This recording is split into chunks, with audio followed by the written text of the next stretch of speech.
So here's a bonus tutorial how to create a quick NavMesh. First of all, you want to select all your all your gray boxing. You want to have them all inside a folder. Normally you want to use the geometry and then the shell folder. So of course now it's the case. So when I select my shell folder, it will select all the gray boxing.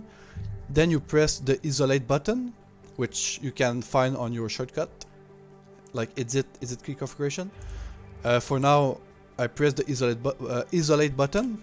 So now I isolate my selection, which is all the gray boxing.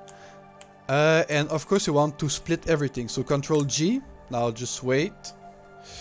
And then it's where the magic happen. You want to select only the floor. So what you want to do is to like all the selection, only the floor. And of course you'll get some of the wall. So now you hold Control Shift and then you select only the top without selecting the floor. And now you get only the floor selected.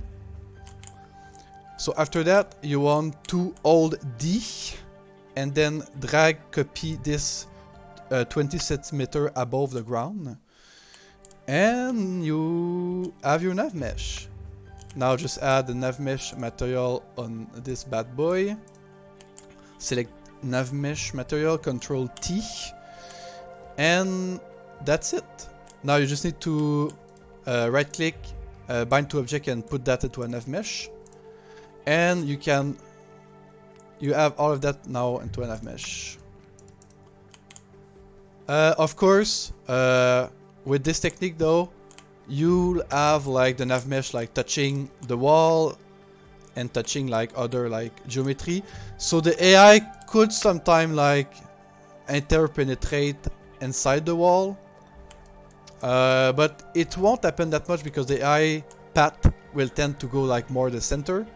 But it can happen. So if you want like extra polishing, you'd want to like move like each of them like away 20 centimeters from the wall. So this is it. Happy mapping!